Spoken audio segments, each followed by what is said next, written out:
बसों के लिए सूचना गहरा पानी जनरली पानी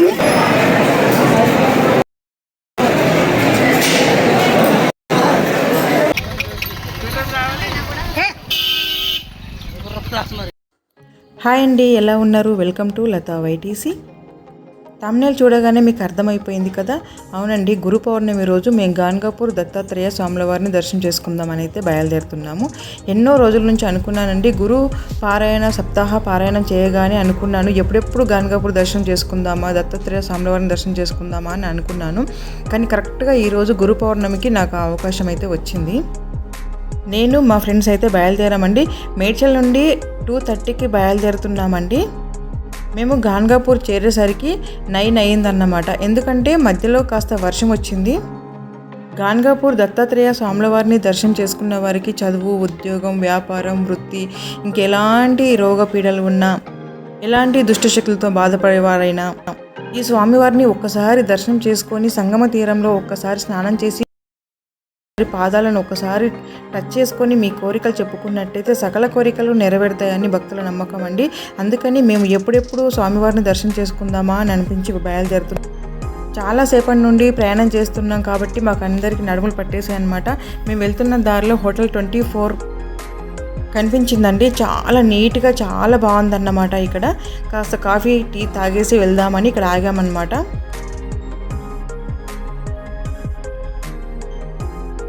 ఇప్పుడు మనం కర్ణాటక బార్డర్ దగ్గరలో ఉన్నాము. ఇక్కడ ఒక ఉయ్యాల బెల్ల కనిపించింది. అందరం సరదాగా కాసేపు ఊగుతున్నాం అనమాట. అందులో చాలా సరదాగా అయితే గడిచింది మా ప్రయాణం. ఇక్కడ చూసారా కాఫీ కప్పు ఎంత పెద్దగా ఉందో, దాన్ని చూడగానే భయం వేస్తుంది అనమాట మాకు ఒక్కసారి. కానీ కాఫీ చాలా టేస్టీగా ఉందన్నమాట. రేటు కూడా అంతే బాగుంది. ఒక కప్పు వచ్చేసి 70 రూపీస్ అనమాట. కానీ ఒక్క కప్పు కాఫీ తాగిన తర్వాత మాకు రాత్రి వరకు అసలు ఆకలే వేయలేదు. మా ఫ్రెండ్స్ అయితే ఇద్దరు హాఫ్ కప్పు తాగేసి వదిలేశారనమాట. అంత కాఫీ వేశారు కప్పులో.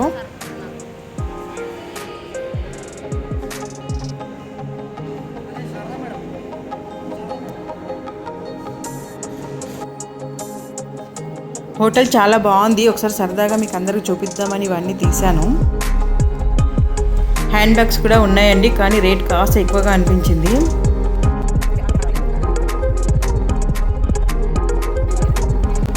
ఇక్కడ హోమ్ డెకోర్ ఐటమ్స్ కూడా ఉన్నాయి. గడ్డితో చేసిన వినాయకుడు,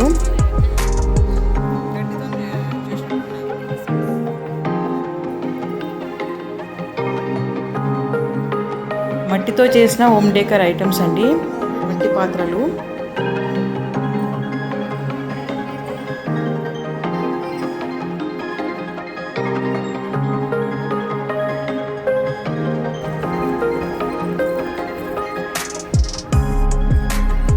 మేము తిరిగి మళ్ళీ కార్ దగ్గరికి వచ్చేసి బయలుదేరుతున్నామండి. మేము బయలుదేరే దారిలో ఈ పెద్ద శివుడు ఒకటి కనిపించారండి. నేను కార్లో నుండి వీడియో తీశాను, దిగి లోపలికైతే వెళ్ళలేదు. రిటర్న్లో వచ్చేటప్పుడు చూద్దాంలే అని చెప్పేసి వెళ్ళాను. ఎంత పెద్ద శివుడో చూస్తున్నారు కదా, ఆకాశానికి తాకే అంత పెద్దగా అనిపిస్తుంది అనమాట. ఇంకాసేపట్లో గాన్గాపూర్ చేరుకుంటాము. ఇదేనండి గాన్గాపూర్ దత్తాత్రేయ స్వామివారి ఎంట్రీ కమాన్. మనమైతే గాన్గాపూర్ లోపలికి వచ్చేసాము. కానీ మా వెహికల్ అయితే చాలా దూరంలో ఆపేశారండి. ఎందుకంటే గురు పౌర్ణమి సందర్భంగా భక్తుల రద్దీ చాలా ఎక్కువగా ఉందన్నమాట. మేము ఇక్కడ వెహికల్ పెట్టేసి ఇక్కడ ఆటో మాట్లాడుకున్నాము.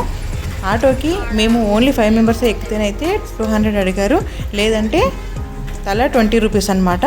అంటే మధ్యలో ఇంకే వేరే వాళ్ళని కూడా జాయిన్ చేసుకోవచ్చు అనమాట. ఇక్కడ నుండి మేము నదీ తీరానికి వెళ్తున్నాము. అక్కడ నది పక్కనే మనకు కొన్ని ఆశ్రమాలు ఉన్నాయి. ఇప్పుడైతే మేము అక్కడ అవధూత ఆశ్రమానికి అయితే బయలుదేరుతున్నాము. ఇక్కడ హోటల్స్ రూమ్స్ కూడా ఉన్నాయండి. కానీ ఇలాంటి రోజుల్లో హోటల్ రూమ్స్లో కాస్ట్ ఎక్కువ కాబట్టి మేమైతే నది పక్కన అవధూత ఆశ్రమం ఉందండి. ఇప్పుడు అయితే ఆశ్రమానికి బయలుదేరుతున్నాము. 9 గంటల నుండి మేము ఆశ్రమాల కోసం వెతుకుతున్నామండి. కానీ మాకు ఎక్కడ ఆశ్రమం దొరకలేదు. చివరిగా ఈ ఆశ్రమం దొరికింది. కానీ మాకు రూమ్లోనే వాష్రూమ్ దొరకలేదు. వాష్రూమ్ ఒక చోట ఉంటే రూమ్ ఒక చోట ఉంది. కాకపోతే నీట్గా ఉందని చెప్పేసి మేము ఈ రూమ్ తీసేసుకున్నాము. ఒక్క రాత్రికి వచ్చేసి మాకు 2000 కాస్ట్ వేశారండి. అయినా పర్వాలేదు, ఇంక ఈ రోజుకు ఇక్కడ అడ్జస్ట్ అవ్వాలని తీసుకున్నాము. రూమ్ నీట్గానే ఉందండి. ఇదేనండి మేము ఉండబోయే రూమ్. ఈ రూమ్లో మేము 5 మెంబర్స్ ఉండాలి. మేము అసలు రాత్రంతా నిద్రపోలేదండి. 1 o'clock లేసి స్నానాలు చేసి రెడీ అయ్యి ఇంకా స్వామి దర్శనం కోసమై బయలుదేరి వెళ్తున్నాము. ఇప్పుడు టైం వచ్చేసి 2:45 అవుతుంది. ఎందుకంటే ఈ టైంలో బయలుదేరి వెళ్తేనే మనకు భక్తుల రద్దీ కాస్త తక్కువగా ఉంటుందని చెప్పేసి మేము ఎర్లీ మార్నింగ్ బ్రహ్మ ముహూర్తంలో స్వామిని దర్శనం చేసుకుందాం అనేది బయలుదేరాము. ఆశ్రమాలు దొరకక చూడండి ఇక్కడ రోడ్లపైన భక్తులు ఎలా పడుకొని ఉన్నారో, వర్షం వచ్చినా ఏదొచ్చినా వీళ్ళు ఇంకా స్వామివారి దర్శనం కోసం ఇలా రోడ్ల మీదనే పడుకొని ఉన్నారన్నమాట. ఇప్పుడు మేము నదీ తీరానికి బయలుదేరుతున్నాము. గురు పౌర్ణమి సందర్భంగా మా అదృష్టం ఏంటంటే ఇక్కడ వర్షం లేదండి. వర్షం తక్కువగా ఉండడం వల్ల మాకు ఎలాంటి అసౌకర్యం అయితే కలగలేదు. ఈ నదీ తీరంలో పక్కనే మనము పసుపు, కుంకుమ, కొబ్బరికాయలు, వత్తులు ఏదైనా సరే మనకి ఇక్కడ దొరుకుతుందండి. ఇక్కడ నుండి మనం నేరుగా ఇప్పుడు నదీ తీరానికి బయలుదేరి వెళ్దాము. ఇక్కడ కనిపిస్తుంది రాగి చెట్టు అండి. మీకు రిటర్న్లో వచ్చేటప్పుడు దాని గురించి చెప్తాను. ఇప్పుడైతే మేము నదికి బయలుదేరుతున్నాము. ఎందుకంటే నదిలో నీళ్లు జనాలు ఎక్కువ అయిపోయేసరికి నదిలో నీళ్లు కాస్త బాగలేదు అని చెప్పారు. అందుకని మేము రూమ్లోనే స్నానం చేసుకొని వచ్చాము. నదికి వెళ్ళి అక్కడ కాస్త నీళ్లు తలపై చల్లుకొని దీపాలు వదిలిపెట్టేసి వచ్చామన్నమాట. ఇది చూస్తున్నారు కదా ఎంతమంది భక్తులు ఉన్నారో. ఇప్పుడు టైం వచ్చేసి 3 అవుతుందండి. ನದಿಯ ದಂಡೆಯಲ್ಲಿ ಕುಳಿತುಕೊಂಡ ಜೇಬುಗಳಿಂದ ಎಚ್ಚರಿಕೆಯಿಂದಿರಿ. ನಿಮ್ಮ ಸಾಮಾನುಗಳ ಬಗ್ಗೆ ಕಾಳಜಿ ಇರಲಿ. ఇదేనండి భీమా అమర్జా నదిలో స్నానం చేసి వస్తున్న భక్తులు. ఎంతమంది పబ్లిక్ ఉన్నారో చూడండి. మేము ఇక్కడ దీపాలు తీసుకుంటున్నామండి. 365 దీపాలు అయితే 50 రూపీస్ అని చెప్పారు. మేము చిన్న తీసుకున్నాము, అది 20 రూపీస్. గాన్గాపూర్లో 8 తీర్థాలు ఉన్నాయండి. 8 తీర్థాలను దర్శించుకోవడానికి మనకు 3 నుంచి 4 గంటల సమయం అయితే పడుతుంది. కానీ ఇప్పుడు మేమైతే భీమా అమర్జా నదిలో దీపారాధన చేస్తున్నాము. భీమా అమర్జా నది అష్టతీర్థాలలో శక్తివంతమైన తీర్థం అండి. దీన్నే షట్కుల తీర్థం అని కూడా అంటారు. ఈ నదిలో ఒక్కసారి స్నానం చేస్తే ప్రయాగాలో చేసిన పుణ్యఫలం దక్కుతుంది. అది కాకుండా మనకు అధికమైన పుణ్యం లభిస్తుందని కూడా చెప్తుంటారు. ఈ నది పేరే భీమా అమర్జా నది కాబట్టి అమర్జా అంటే అపమృత్యు భయం ఉండదు అని అర్థము. ఈ నదిలో ఒక్కసారి స్నానం చేసిన వారికి రాబోయే కాలంలో ఎలాంటి అపమృత్యు భయం ఉండదని శివుడు అభయం ఇచ్చారు. ఈ అమర్జా నది ఎందుకింత పవిత్రము అంటే పూర్వం జలంధరుడు అనే రాక్షసుడు దేవతలందరినీ సంహరిస్తుంటే దేవతలందరూ వెళ్ళి శివుణ్ణి మొరపెట్టుకున్నారు. అప్పుడు శివుడు ఒక పాత్రలో నీళ్లు ఇచ్చి ఈ నీటిని దేవతల అందరిపై చల్లండి, వాళ్ళు లేచి కూర్చుంటారు అని చెప్పారంట. అప్పుడు ఆ పాత్ర జారి కింద పడి ఆ పడ్డ నీళ్లు ఒక నదిగా మారింది. అందుకే భక్తులు ఈ నదిలో స్నానం చేస్తే ఎలాంటి అపమృత్యు భయం ఉండదని భక్తుల విశ్వాసం. నదిలో స్నానం చేసిన తర్వాత డ్రెస్ మార్చుకోవడానికి అయితే ఎలాంటి సౌకర్యం లేదు. భక్తులు ముందుగానే ఇది గమనించుకోవాల్సి ఉంటుంది. నదిలో స్నానం చేసి పైకి రాగానే మనకి ఇక్కడ పక్కనే ఒక రాగి చెట్టు కనిపిస్తుందండి. ఆ రాగి చెట్టుకి మన సంకల్పం చెప్పుకొని ముడుపు కట్టినట్టయితే మన కోరికలు నెరవేరుతాయి. ఇక్కడ రాగి చెట్టుకి ముడుపు కట్టి అక్కడ కిందే మనకు ఒక శివలింగము అలాగే స్వామివారి పాదుకలు కూడా ఉన్నాయి. నదిలోంచి నీళ్లు తీసుకొచ్చి ఇక్కడ పోసి ఆ చెట్టుకి ముడుపు కట్టి ఒక చుట్టూ ప్రదక్షిణ చేయాల్సి ఉంటుందండి. భక్తులు లేకపోతే 108 ప్రదక్షిణాలు చేస్తారు. భక్తులు ఉండడం చేత మేము ఒక చుట్టూ ప్రదక్షిణ చేయాల్సి వచ్చింది. పక్కనే మనకు ఔదుంబర వృక్షం ఉంటుంది. ఔదుంబర వృక్షం కింద భక్తులు గురు సప్తాహ పారాయణం అయితే చేస్తున్నారండి. గురు పౌర్ణమి అవ్వడం చేత గుడిలో భక్తులు చాలామంది ఉన్నారండి. అస్సలు నాకు వీడియో తీయడానికి అయితే అసలు వీలు పడలేదన్నమాట. ఒక్కసారి చెయ్యి పైకన్నామంటే మళ్ళీ కిందికి రావడం అంత కష్టమైపోయిందన్నమాట. అయినా కష్టపడి మీ అందరి కోసం నేను ఇక్కడ ఔదుంబర వృక్షం కింద భక్తులు ఎలా గురు పారాయణం చేస్తున్నారో చూపిస్తున్నాను. ఈ ఔదుంబర వృక్షం కింద ఇంత భక్తి శ్రద్ధలతో పారాయణం చేయడానికి గల కారణం, గురుదేవులు గాన్గాపురంలో ఉన్నప్పుడు కామేష్టి అనే కుష్ఠిరోగి ఉండేవాడు. గురుదేవుల మఠం ముందే కూర్చునేవాడు. అందరూ ధర్మం చేస్తే జీవనం గడుపుకునేవాడు. ఒకరోజు అతనికి గురుదేవులను దగ్గర నుండి చూసే అవకాశం లభించింది. వెంటనే తన గోడు వెళ్ళబుచ్చుకున్నాడు. ఏ జన్మలో ఏ పాపం చేశానో, లెక్కలేనన్ని తీర్థాలలో స్నానం చేశాను, పూజలు చేశాను, వ్రతాలు చేశాను, ఎన్ని చేసినా లాభం లేకపోయింది అంటూ ఆ కుష్ఠరోగి గురుదేవులతో తన బాధను వెళ్ళబుచ్చుకుంది. వెంటనే గురుదేవుల వారు ఆ కుష్ఠరోగికి ఒక ఎండు కట్టెను ఇచ్చి దీనిని భూమిలో నాటు అని చెప్పారంట.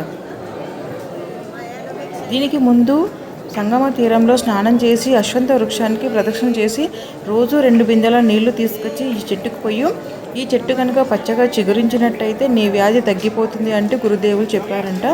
అందుకే భక్తులు ఎలాంటి రోగాలున్నా పీడలు ఉన్నా ఎలాంటి వ్యాధితో బాధపడేవారైనా ఒక్కసారి ఈ అశ్వంత వృక్షం కింద కూర్చుండి పారాయణం చేయడం వల్ల దీనికి ప్రదక్షిణ చేయడం వల్ల ఎలాంటి బాధలున్నా తొలగిపోతాయని భక్తుల దృఢ విశ్వాసం. ఇక్కడ 5 ప్రదక్షిణ చేయడం చాలా మంచిదండి. మాకైతే ఒక్క ప్రదక్షిణ చేయాలంటే కూడా చాలా కష్టమైపోయింది అన్నమాట. చూస్తున్నారు కదా ఇక్కడ ఎన్ని ముడుపులు ఉన్నాయో, ఎంతమంది దారాలతో కట్టి వాళ్ళ కోరికలు చెప్పుకున్నారో. మా దర్శనం అయిపోయి మేము బయటకు వచ్చామండి. బయటకు వస్తున్న దారిలో చూస్తున్నారు కదా రాగి చెట్టు కింద ఎన్ని ముడుపులు ఉన్నాయో. వాళ్ళ కోరికలు నెరవేరాలని ఇలా ఇక్కడ ముడుపులు కట్టారు. ఇక్కడే టీ దొరుకుతుందండి. ఇక్కడ టీ తాగేసి ఇంకా మెయిన్ టెంపుల్కి బయలుదేరాలి. టీ అయితే చాలా బాగుందండి. ఎవరైనా తాగాలనుకునేవారు ఇక్కడ తాగేసేయచ్చు. ఇప్పుడు టైం వచ్చేసి మార్నింగ్ 4 గంటలు అవుతుందండి. మీసాల తాత చాలా బాగున్నాడు కదా. ఇక్కడ మట్టి గ్లాసుల్లోనే టీ ఇస్తున్నారండి. టేస్ట్ అయితే బాగానే ఉంది.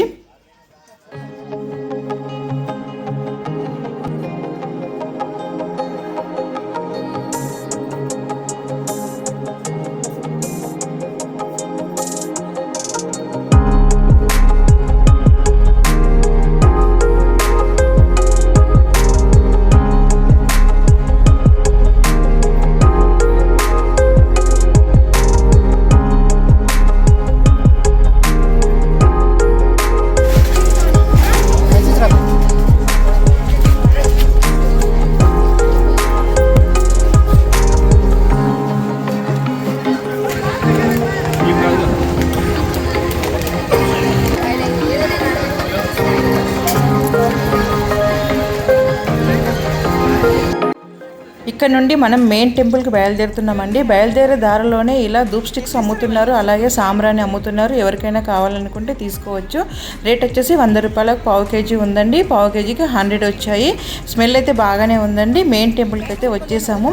ఇప్పుడు మార్నింగ్ 4:30 అవుతుందండి. టైం వచ్చేసి గురు పౌర్ణమి అవ్వడం చేత భక్తుల రద్దీ చాలా ఎక్కువగా ఉందండి. మేము ధర్మదర్శనం కాకుండా 200 రూపీస్ దర్శనానికి అయితే వెళ్ళామండి. 200 రూపీస్ దర్శనం తీసుకుంటేనే మాకు 2-3 అవర్స్ టైం పట్టింది దర్శనానికి. మేము 4:30కి దర్శనానికి నిలబడితే బయటకు వచ్చేసరికి 6 అయ్యిందండి. ఈ గుళ్ళోనే దత్తాత్రేయ స్వాముల వారి నిర్గుణ పాదాలు, అలాగే స్వామి దత్తాత్రేయ స్వాముల వారిని కూడా మనం దర్శనం చేసుకోవచ్చు. మీకు ఇక్కడ ఎదురుగా కనిపిస్తున్న ఈ మండపం ఉంది కదా, ఇక్కడే మధ్యాహ్న హారతి సమయంలో ఎవరికైనా దుష్టశక్తులతో బాధపడే వారికి ఇక్కడ స్వామివారు వచ్చి స్వయంగా వారి వ్యాధిని నయింపజేస్తారని చెప్తున్నారు. దర్శనానికి వెళ్తుండగా ఇలా మెట్లపైన కుక్కలు పడుకొని ఉన్నాయండి. కానీ భక్తులకు ఎలాంటి హాని తలపెట్టడం లేదు. గురుచరిత్ర పారాయణం చేసిన తర్వాత ఎప్పుడెప్పుడు స్వామివారిని దర్శనం చేసుకోవాలని చాలా కోరికగా ఉండేనండి. చరిత్ర తెలుసుకొని క్షేత్రాన్ని దర్శనం చేసుకోవడం చాలా బాగుంది. అందులోనూ గురు పౌర్ణమి రోజు మాకు ఈ దత్తాత్రేయ స్వాముల వారి దర్శనం కలగడం నిజంగా మా అదృష్టం అని చెప్పొచ్చు. అమావాస్య పౌర్ణమి తిథుల్లో భక్తుల రద్దీ చాలా ఎక్కువగా ఉంటుందండి. అందులోనూ గురు పౌర్ణమి అవ్వడం చేత ఇంకా చాలామంది జనాలు ఉన్నారు. మధ్యాహ్న హారతి టైంలో చాలా బాగుంటుందండి. కానీ మాకు ఉదయాన్నే దర్శనం అయితే అయిపోతుంది. భక్తులు ఎక్కువగా ఉండడం చేత ఎక్కువసేపు దేవుణ్ణి చూడలేకపోయామనే బాధ అయితే ఒకటి ఉందండి. ఇక మేము గుడి లోపల నుంచి బయటకు వచ్చేసాము. మా దర్శనం కంప్లీట్గా అయిపోయిందండి. బయటకు వచ్చేసాము. దర్శనం చేసుకొని బయటకు రాగానే ఎవరో ఒక ఆవిడ సడన్గా వచ్చేసి తులసి కోట నా తలపైన ఉంచిందండి. నేను కాసేపు అలాగే పట్టుకున్నాను. మార్నింగ్ ఇప్పుడు 7 అవుతుందండి. ఇంకా భక్తుల రద్దీ చూస్తున్నారు కదా ఎంత పెద్ద లైన్ ఉందో.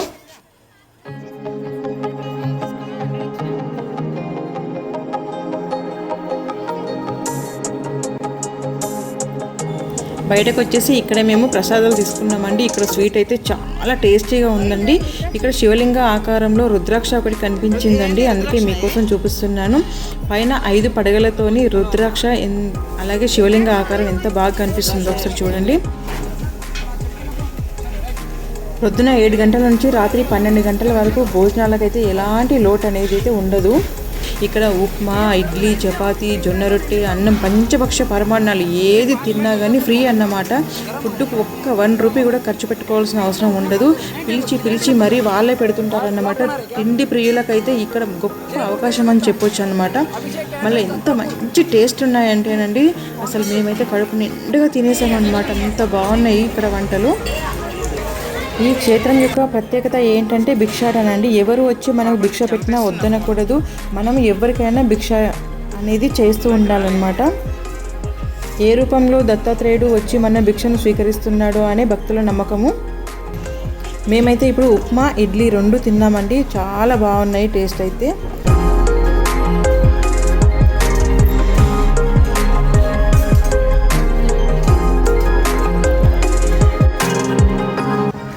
మేము స్వామివారి పాదుకలను దర్శనం చేసుకున్న తర్వాత ఈ టెంపుల్ నుండి మనకు కళ్ళీశ్వర శని భగవానుని ఆలయానికి వెళ్ళడానికి 1 కిలోమీటర్ దూరంలో ఉంటుందండి. అంత దూరం నడవలేము, అక్కడికి ఆటోలు కూడా వెళ్ళలేదు. ఇలా గుర్రం బండిలో వెళ్ళాల్సి ఉంటుంది. మేము గుర్రం బండికి తలా 20 రూపీస్ ఇచ్చేసి శని భగవానుడి ఆలయానికి అయితే బయలుదేరాము. ఎప్పుడు కారులో, బస్సుల్లో వెళ్ళడమే తప్ప ఎప్పుడు ఇలా గుర్రం బండిలో సారీ చేయలేం కదా. ఈ అనుభూతిని కూడా పొందాలని అందరికీ కోరికగా ఉంది కాబట్టి మేము గుర్రం బండిలో వెళ్ళాల్సి వచ్చింది. ఈ ఆలయంలో శనీశ్వరుడికి తైలాభిషేకం చేయాల్సి ఉంటుందండి. మనం ఇంటి నుండి ఏం తీసుకొచ్చుకోవాల్సిన అవసరం లేదు. మనం ఒక 100 రూపాయలు ఇచ్చామంటే వాళ్ళే ఆయిల్, సాల్ట్, జిల్లేడు కొమ్మ, అగ్గిపెట్టే కానుండి అన్నీ వాళ్ళే ఇస్తారన్నమాట. ఇక్కడ మనకు శనీశ్వర భగవానుడు నల్లని రాయి రూపంలో మనకు దర్శనం ఇస్తున్నారు. మీకు ఇక్కడ కనిపిస్తున్నారు కదా, ఇదేనండి శనీశ్వర భగవానుడు. నీలాంజన సమాభాసం రవిపుత్రం యమాగ్రజం ఛాయమార్తాండ సంభూతం త్వం నమామే శనేశ్వరం అంటూ స్వామివారిని దర్శనం చేసుకుంటే ఏలినాటి శని కూడా తొలగిపోతుందంట. ఇప్పుడు ఇక్కడ నుండి మనం పక్కనే మన్మథ తీర్థం ఉందండి. ఇప్పుడు మన్మథ తీర్థంకి వెళ్దాము.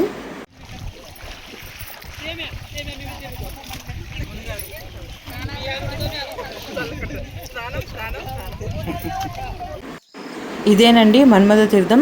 ఈ నదిలో ఎవరైనా భార్యాభర్తలకు గనుక సఖ్యత లేక అస్తమానం గొడవలు పడుతూ కోర్టు కేసులు ఇలాంటి గొడవలు ఏవైనా ఉంటే భార్యాభర్తలు కలిసి వచ్చి ఈ నదిలో ఒక్కసారి స్నానం చేసి ఆ నదిలోండి నీరు తీసుకొచ్చి మనకి ఇక్కడ కనిపిస్తుంది కదా శివుడు, అలాగే శ్రీపాద వల్లభుని పాదాలు, శ్రీపాద వల్లభుడికి ఈ నీటితో అభిషేకం చేసినట్టయితే భార్యాభర్తల మధ్య సఖ్యత పెరిగి వాళ్ళ సంసార సుఖం చాలా బాగుంటుందని ఇక్కడ భక్తుల నమ్మకం. రాగి చెంబుతో పొయ్యాలండి. ఇక్కడ రాగి చెంబు లేక ఎవరైనా బాటిల్స్లో నుండి పోస్తున్నారు. మాకు ముందుగానే తెలిసి మేము రాగి చెంబు తీసుకొని వచ్చేవాళ్ళం. మేము కూడా బాటిల్తోనే అభిషేకం చేయాల్సి వచ్చింది. ఇదే ఆఖరు అష్టమ తీర్థం అన్నమాట. దీన్నే మన్మథ తీర్థం అంటారు. ఇక మా ఫ్రెండ్స్ ఒక్కసారి హరే కృష్ణ మహామంత్రం చెప్పమని అడుగుతున్నారు. నేనైతే వాళ్ళకి మహామంత్రం చెప్తున్నాను. మళ్ళీ మేము నెక్స్ట్ టైం వచ్చినప్పుడు 8 తీర్థాలలో స్నానం ఆచరించడానికైతే రావాలనుకుంటున్నామండి. కేవలము అష్టతీర్థాల్లో స్నానం చేయడానికి మాత్రమే ప్రత్యేకంగా రావాల్సి ఉంటుంది. ఏదైనా ఒక అమావాస్యను చూసుకొని ఖచ్చితంగా రావాలని అనిపిస్తుందండి. ఏ పుణ్యక్షేత్రానికి వెళ్ళినా కలుగని అనుభూతి నాకు ఈ గాన్గాపూర్ పుణ్యక్షేత్రంలో కలిగిందండి. మేము ఇంకా తిరిగి బయలుదేరి వెళ్తున్నామండి. మా కారు పెట్టిన ప్లేస్కి వచ్చాము. చూస్తున్నారు కదా ఎన్ని కార్లు ఉన్నాయో. నైట్ అయితే మాకు అసలు కనిపించలేదు, కానీ ఇప్పుడు చూస్తే తెలుస్తుంది. మీకు స్టార్టింగ్లో చూపించాను కదా కమాన్, ఇప్పుడు అదే కమాన్ నుండి మళ్ళీ మేము బయటకు వెళ్తున్నాము. ఎలా ఉందండి గాన్గాపూర్ వీడియో? మీకు నచ్చినట్టయితే జై గురుదత్త అని కామెంట్ చేసి నా ఛానల్ని సబ్స్క్రైబ్ చేయండి, షేర్ చేయండి. తప్పకుండా మీరు కూడా వచ్చి గాన్గాపూర్ దత్తాత్రేయ స్వామివారిని దర్శించుకోండి. Thank you for watching.